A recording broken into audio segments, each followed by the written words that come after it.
They say that death comes quickly, that your whole life flashes before your eyes and then you know peace. It wasn't like that for me. The day started like any other. I opened my eyes to birdsong, enjoying the breeze flicking my ears. I walked with my family to a nearby clearing where the grass is sweet and plentiful. My little brother playfully prancing around my legs and nearly tripping over me once or twice. We arrived in the sun-kissed meadow and began to graze, the sun hitting my back and warming my bones. There was a smaller group of us lately than I'd been used to. Some of the members of the herd had been missing for a while now, but that wasn't completely unusual. Herd mates come and go, after all. But still, this morning there were only a handful of us. Never mind, that meant more grass for me. Still, I wish Dad was here. Hopefully he'll be back soon. Two familiar faces feasted greedily near the tree line, the long branches casting their backs in stripy shadows. My little brother was more than just a little energetic this morning, his clumsy little legs bouncing him through the air after a particularly colorful butterfly. My mother wasn't far from him, always keeping her in her sights. He had led them both to a shaded area on the far side of this beautiful field of flowers. Then there was me sniffing at the ground for another bite of delicious greenery. My brown eyes scanned the area in front of my hooves, hunting out the juiciest of grasses. Then my eyes flitted on a particularly large chunk of green. It looked delicious. I hastily made my way over there, flicking my tail in anticipation. Oh, this was going to be good. Then it happened. The first thing I registered was a loud bang that echoed around the clearing, bouncing off the trees and ringing painfully in my ears. In an instant, my herd mates scattered. I tried to follow suit, but for some reason I couldn't keep up. My front legs seemed drowsy and slow, while my back legs were beginning to drag. The gentle leaves which brushed against my back did little to soothe me. Then I became aware of the pain. A hot, fierce pain was piercing my ribs, making my whole body tremble. Heat radiated as did a white-hot agony, my legs shaking in an effort to keep me upright and moving. I found it more difficult to breathe, and I could taste something strange in my mouth. It wasn't long before I collapsed in a heap, my heart beating in my ears so powerfully it was making my vision swim. My breathing had become labored, and I no longer could raise my head. If I'd been more alert, I might have heard the two men approach earlier. They weren't being subtle, their feet pounding loudly on the ground as they rushed over to my position in the foliage. "Damn it, Ron! What a crap shot!" A gruff voice said to my left, a little out of earshot. "At least make it painless and quick." "I'm sorry, Uncle. I guess I'm just not as good as you yet." A higher voice responded, seeming to shake a little. "Poor thing. But I thought it would be easy. What do I do?" "Well, you need to put it out of its misery, boy. A clean shot to the neck should do it." The gruff man said, stones crunching beneath heavy feet. "This is horrible," the other man said, sucking in air through his teeth. He came into my field of view, but my sight was beginning to blur so much I could only make out a dark shape looming above me. He crouched down near my head, my heart spiking in fear. "Well, what'd you expect? Sunshine and rainbows? This is where your meat comes from." The first man growled. "Make it quick." I felt something cold pressed against my neck, but I was too weak to react. I'm sorry, little dear. Another flash of burning pain ripped through my body. I bleated weakly in protest. What the hell? The second man's voice wobbled as he fell back, red and orange leaves puffing up around him. Uncle, it's still blinking at me. God damn it, boy, give it here. The first man grumbled, snatching something from the first. Can't even trust you to finish the job. He crouched right in front of my face, pressing the hard object to my temple. The third bang came quickly, that familiar pain searing itself deep into my brain. But still I remained. This ain't normal. He stammered, standing quickly and stumbling backwards, almost falling over the younger man who had still remained on the cushioned forest ground. We need to go. And with that, he turned, succeeding in tripping over this time, crashing to the floor with another plume of leaves, scattering in hypnotizing clouds above their heads. He hurriedly scrambled to his feet, dragging the other man behind him as they clumsily fled, leaving me once again all alone. By this point, I was too weak to do anything except watch the color fade from the world around me. I slowly blinked a few times, my eyelids growing heavy, my long eyelashes brushing my cheeks as I did so. The pain wasn't so unbearable anymore. My body either acclimatizing to the sensation or the wounds themselves diminishing. I wasn't sure which one was more plausible. The only thing on my mind was rest. My eyes fluttered closed as my breathing steadied and I plunged into a long, dark sleep. I woke up.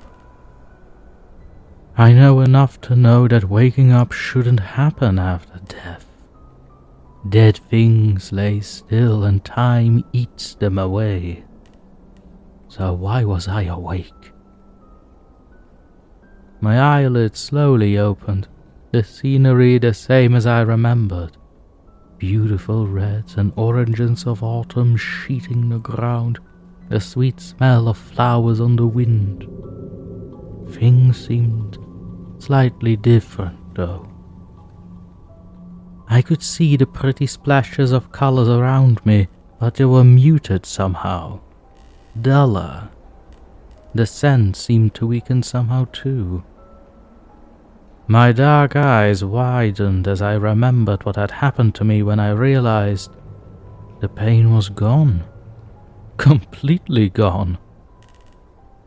I shook my head, my ears flapping in the wind, testing my reflexes.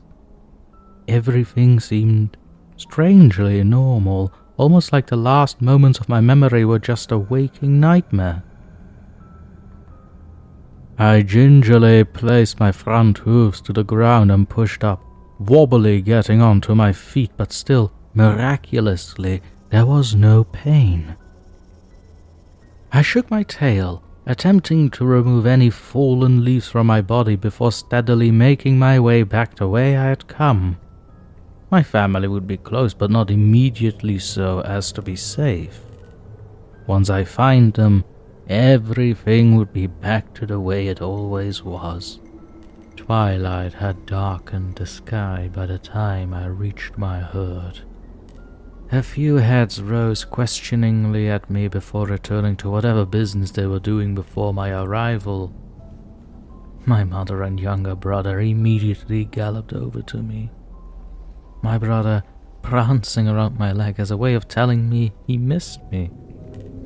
Mother seemed relieved, trying to herd us both to where we would be sleeping tonight. It felt good to be home. Sleep would not take me. I lay there all night with my family, but I could not fall asleep. It was bizarre. This is not something that happened with us. Even when one of us was giving birth, the rest could sleep soundly at night. It was boring. It was weird, but most of all, it was worrying. I kept my eyes closed, willing my body to rest, but it would not yield. All night, I blinked up at the shining moon and waited for the sunrise. A sunrise whose colors had dulled along with its beauty. Eventually it came, but I could not feel its warmth. My body remained as chilled as when the moonlight owned the sky. I clambered onto my feet and stretched when the rest of my herd began to stir, trying to convince myself that last night was just a result of the trauma I endured yesterday. My little brother bleated with impatience, deciding to help himself to mother's milk while we waited for the rest of the herd to ready themselves for today's wanderings. Once everyone was gathered, we journeyed to a popular spot where plenty of grasses, shoots and woody plants were available for us to munch on. Nobody hesitated to get stuck in. That was, apart from me. I lowered my head towards a large stem and sniffed at it. Although my stomach was empty, this didn't incite a regular mouth-watering reaction it usually did. I pulled my head away sharply when I realized the scent was sour. This one was bad. I slowly made my way across to a leafy shrub, dipping my nose into its leaves to find that same sour scent there too. Was this whole area bad? Poisoned? I lifted my head in alarm, scanning over my herdmates. Everyone else seemed completely unaffected, tucking into the grasses and leaves like they were the most delicious things in the world. No one seemed sick. To them, everything was normal. I pawed at the ground, giving my head a shake. Everything was okay. I moved towards the herdmate who was nibbling away at a huge patch of grass. Grass was a safe option. Grass was always good. I once again lowered my head, my nostrils filling with the familiar sour scent.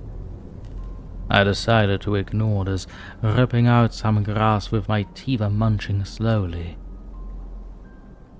It was awful. There was no pleasant, earthy taste, just a horrid tang. I spat the grass out onto the forest floor, shaking my head back and forth with disgust. My herdmate lifted her head briefly before going back to her meal.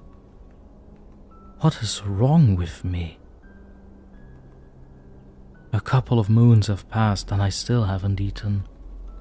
I've tried, but the tastes are somehow worse now, my body reacting as if these things I usually enjoy should absolutely not be consumed.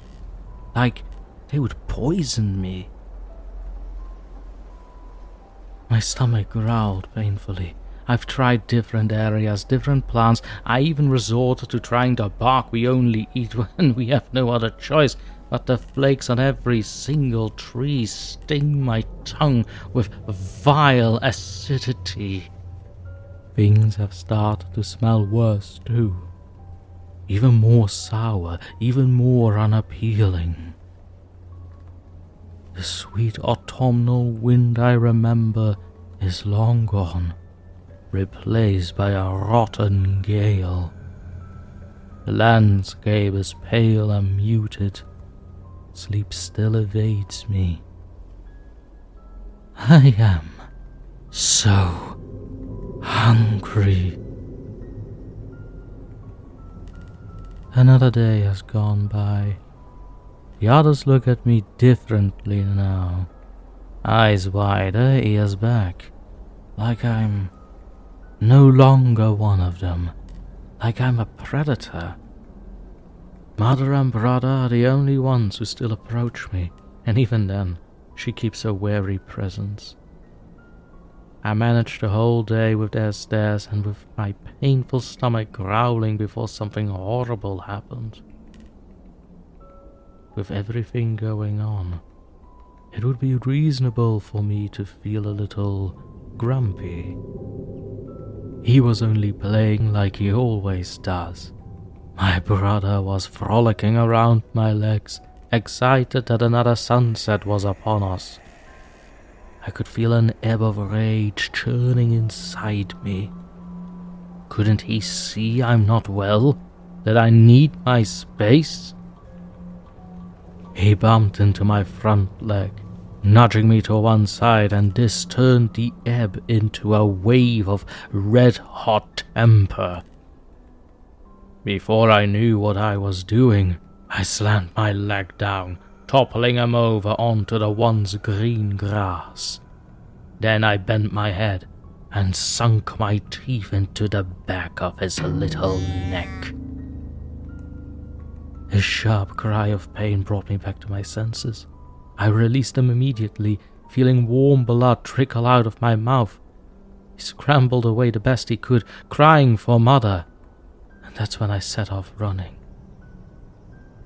Because what scared me the most about that whole awful event was that he tasted absolutely delicious. I thundered through the forest until one of my shaky legs was snagged by some shrubbery, sending me skidding on my front into a heap of leaves. I took a second to gather my thoughts. I couldn't possibly return home now. I'd done the unthinkable. I shook my head with a soft bleat, getting rid of the rancid-smelling leaves that clung to my face, glued there by my brother's blood. And then I caught a whiff of something sweet, something mouth-watering. I looked around desperately, attempting to find what had finally piqued my interest, only to find a dark hole in the ground just by my left shoulder. I hurriedly shuffled my body to face the small opening, curious and very much hungry. I nuzzled the dirt, my nose following the increasing scent into a pitch-black opening. I could sense warmth in there, and the smell was sending me into a frenzy. All I could think about was stopping the pangs of starvation that wrecked my body. And so I did. I moved my head around to gather one of the things in there. It was warm and fluffy and tried to scamper away, but I would not let it. I bit into the thing as it squealed, a gush of juiciness exploding in my mouth and immediately making me crave more. Bones crunched under my teeth and blood spattered on the impacted dirt. I ate everything in there, gnashing and thrashing in desperation to consume as quickly and as much as possible. It didn't stop until I'd licked that burrow clean.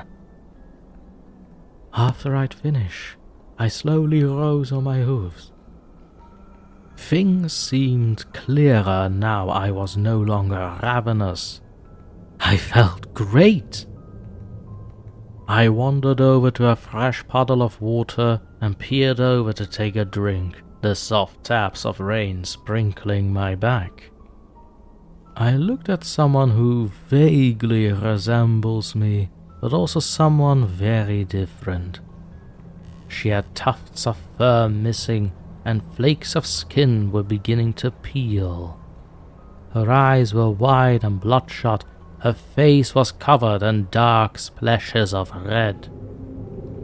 I dipped my lips into the puddle and drank, lifting my head to watch the once clear water turn red too. I honestly don't know why I was so upset about this. I feel so much better now. I feel stronger and more energized than I have in a long time. I think I'm going back to my herd after all. Then they'll see there's nothing wrong with me and everything can go back to normal. I began to slowly walk back the way I had come. I am still hungry.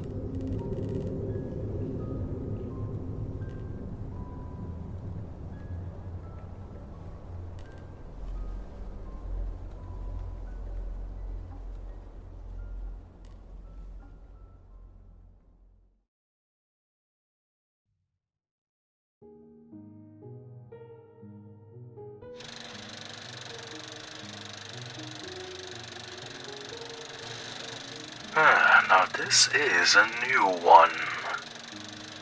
In the ethereal expanse where the commonplace collides with the portentous, the chronicle unfurls through the gaze of a hapless doe, thrust into an unforeseen abyss. The serenity of a meadow bathed in the sun's embrace shatters beneath an abrupt disruption, ushering forth a sequence of events both harrowing and tragic. The doe contends with a mystifying awakening, wherein the vivid hues of her realm transmute into muted shadows, and once familiar fragrances curdle into an acrid miasma. The tale assumes a malevolent contour as she grapples with an insatiable hunger that scoffs at the natural order, obscuring the delineations between hunter and hunted. Against the canvas of an unnatural interference, her journey unfolds, challenging the very core of her own existence. As the, let's call her DecayedDoe from now on, navigates this altered phantasmagoria, the erstwhile guileless creature metamorphoses into a vessel for a disquieting obscurity. Her own family and herd, oblivious spectators to the transmutation, wrestle with the enigma unfurling, a convoluted waltz amid life and demise, purity, and rapacious appetite. The tale meanders through the arcane and the quotidian, leaving the herd and our lovely DecayedDoe ensnared in a suspenseful ballet of shadows and revelations. Now, personally, I find this subject beyond fascinating. Dietary choice aside, to still be coherent in the state of undeath is rare, almost unheard of even, especially in the animal kingdom. Something I will have to explore further in the future. Such a magnificent creature surely deserves a place among the exalted mysteries of my collection.